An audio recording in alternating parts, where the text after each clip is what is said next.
Comment changer une situation qui me déplaît?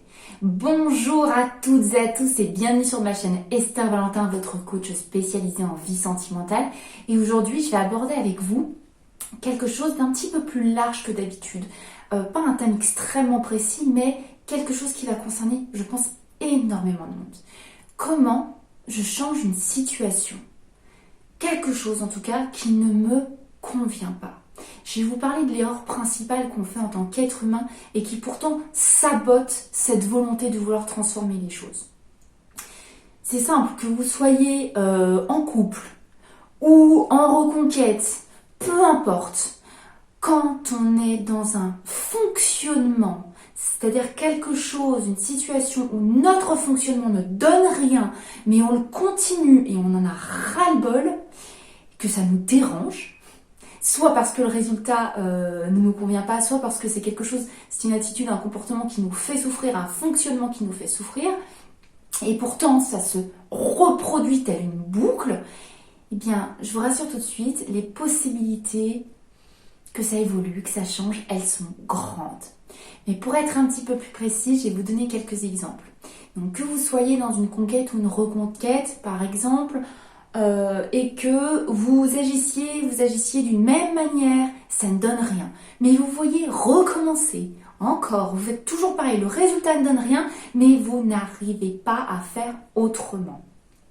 Vous pouvez par exemple être en couple et vous voyez que vous avez des attitudes, ça peut être de jalousie, des réactions qui se reproduisent. Ça vous déplaît, ça vous fait souffrir, mais vous recommencez. Peu importe, le principe même d'un mode de fonctionnement, ce qu'on appelle aussi schéma, c'est de voir quelque chose qui a l'air de se reproduire. Pourquoi je dis ça a l'air de se reproduire? Parce que pour reproduire exactement quelque chose, il faudrait avoir une machine qui nous remonte dans le temps et revivre exactement la même chose. Non, ce sont des ressemblances, donc ça a l'air de se reproduire. Ça peut être de toujours attirer le même type de personne, de vivre un même schéma de relation, ça peut être un même schéma de fonctionnement, à chaque fois je m'emballe et puis après la personne me quitte parce que je suis trop acquise. Ça peut être j'arrête pas d'écrire à l'autre, ça commence à aller mieux, puis il rentre dans ma vie, et puis finalement il disparaît, puis finalement il revient, et puis je rouvre les bras. Ou alors, mais vraiment tout, vous avez compris, je l'espère, c'est un mode de fonctionnement, un schéma qui se reproduit comme une boucle. Assez pour que vous l'analysiez et que vous disiez, il me dérange. Non parce qu'un schéma positif, quelque chose qui à chaque fois reproduit quelque chose de bon, qui vous donne les bons résultats, c'est pas extrêmement dérangeant, vous en seriez pas là à vous poser des questions. Si on est là, c'est parce que généralement certains schémas nous posent problème et nous font reproduire les mêmes erreurs. On se voit faire, on le voit si on en parle de manière rationnelle, mais on se dit, mais punaise, comment ça se fait? Je recommence, ça donne rien, mais j'y reste. Vous avez compris. Donc, quand je vous dis que les possibilités sont grandes, on va passer sur 3 grosses étapes généralement. La première, ça va être de prendre conscience de la situation. La deuxième, ça va être d'avoir de l'indulgence et de la patience concernant ce que je vais vous demander. Parce que si on a fonctionné comme ça, et les schémas de fonctionnement, ils peuvent être plus ou moins ancrés, notre cerveau prend très vite des habitudes, et qui dit habitude dit pour lui confort, et il n'aimera pas modifier sa façon de faire. Donc on va avoir beaucoup de bienveillance et d'indulgence envers soi pour modifier ça. On va se bouger un petit peu les fesses, mais on va le faire avec indulgence comme on encouragerait quelqu'un qu'on aime. Et vous allez comprendre, le plus important, l'erreur à ne pas faire, et donc plutôt l'action à faire, ne pas fuir ce que vous ne voulez pas, mais viser ce que vous souhaitez. Je m'explique un petit peu mieux. Cette manière de fonctionner est la meilleure manière de changer une situation. Si je veux fuir quelque chose que je n'aime pas, je vais à coup sûr foncer les 2 pieds dedans, en courant même.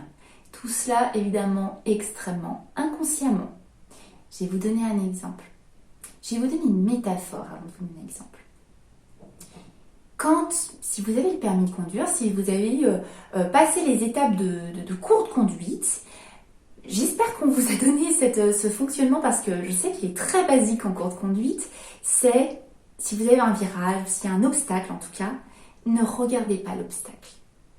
Si vous regardez l'obstacle, vous allez foncer droit dedans en voiture, en moto, ce que vous voulez. Vous allez foncer dedans. Regardez la route. Eh bien, en fait, ce fonctionnement-là, on le fait dans notre mode de vie et non pas seulement en conduite. Je vais vous donner une autre visualisation de tout ça. Si je vous dis, ne pensez pas au lapin rose, vous pensez à quoi? Si vous ne me répondez pas le lapin rose, je suis perdue. Généralement, vu que je vous ai induit le lapin rose dans la phrase, ne pensez pas, la première partie de ma phrase, elle a été zappée. Vous pensez au lapin rose. J'en viens à vous expliquer ce que je vous ai dit juste avant. Si vous ne voulez plus faire quelque chose, vous allez penser à ce que vous êtes en train d'éviter. Votre cerveau ne retient qu'une seule information. C'est important, donc c'est là qu'on va. Vous aurez beau lui dire « ne fais pas ça », il retiendra le ça.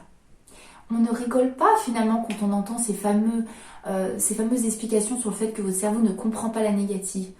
Vous comprenez un petit peu mieux ce qu'on entend par « votre cerveau ne comprend pas le négatif ». Ne pensez pas au lapin rose. Ne sois plus aussi fermé, ne sois plus timide. J'en ai marre d'être timide, j'en ai marre d'être docile, j'en ai marre de ne pas me faire respecter, j'en ai marre... c'est bien d'en avoir marre, c'est une prise de conscience. Mais si on s'est généré une peur, j'ai peur de perdre l'autre, je veux pas le perdre. Je veux plus avoir un comportement de jalousie. Bref, vous avez compris le concept. Si je cherche à fuir un comportement qui m'appartient, si je cherche à fuir une situation, je vais en fait donner de l'importance pour mon cerveau à ce que je cherche à fuir. Et pour lui, il retient que c'est important, donc il ne faut pas le quitter. Et c'est comme ça que vous allez retrouver dans des gros fonctionnements de vie le fait que vous avez des personnes qui vont reproduire mais des schémas de fonctionnement même en relation amoureuse. Je m'explique un petit peu mieux. Je ne veux absolument pas, imaginons, mes parents m'ont donné un modèle amoureux qui n'est pas du tout celui qui me convient. Je ne sais pas, mon père a peut-être quitté ma mère d'une manière vraiment qui pour moi ne correspond pas à mon système de valeurs. Je ne veux absolument pas lui ressembler. Je ne veux pas faire ça. Qu'est-ce qui va se passer? On va retrouver des similitudes de vie dans notre propre vie amoureuse. À tellement vouloir fuir une situation, on la reproduit inconsciemment parce que le cerveau a retenu que c'était connu et que c'était important. Donc maintenant, je vais vous demander de penser à ce que vous essayez de fuir, ce que vous essayez d'éviter absolument. Et je veux que vous trouviez la méthode de pensée, la visualisation positive. Qu'est-ce que vous souhaitez? Vous voulez arrêter de fumer? Pensez, je veux respirer, je veux être libre. C'est un exemple. Vous savez que maintenant, on va l'utiliser en amour. Je veux une relation stable. Je veux du respect. Je veux qu'on me respecte. Je veux me sentir importante. Je veux recevoir ce que je mérite. Vous devez commencer par nourrir cette idée pour en fait en faire un nouvel inconscient, que votre cerveau en fasse une certitude et votre attitude va s'en modifier.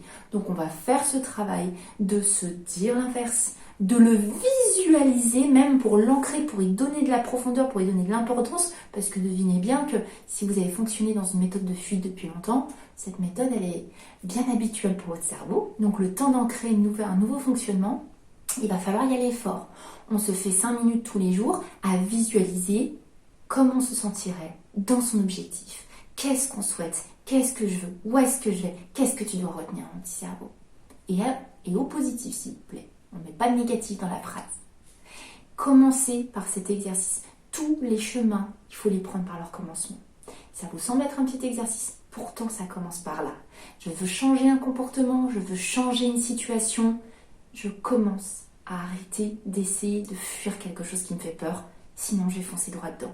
Et je vais commencer à visualiser comment je me sens, comment je veux me comporter, comment je veux être, quel objectif j'atteins. Et je vais reproduire ça tous les jours pendant un temps indéfini, le temps que ça soit la nouvelle importance de mon esprit et qui cadre bien notre objectif. J'espère vraiment que cette vidéo vous aide à comprendre un petit peu plus ces schémas de fonctionnement. pour vous en défaire, vous en créer des bien plus positifs. J'espère qu'elle vous a plu. Si c'est le cas, je vous le dis toujours, n'hésitez pas à la liker. Moi, ça me touche. Et puis, dans tous les cas, vous savez très bien que je vous retrouve très vite pour une prochaine vidéo parce que je ne vous lâche pas. À très très vite.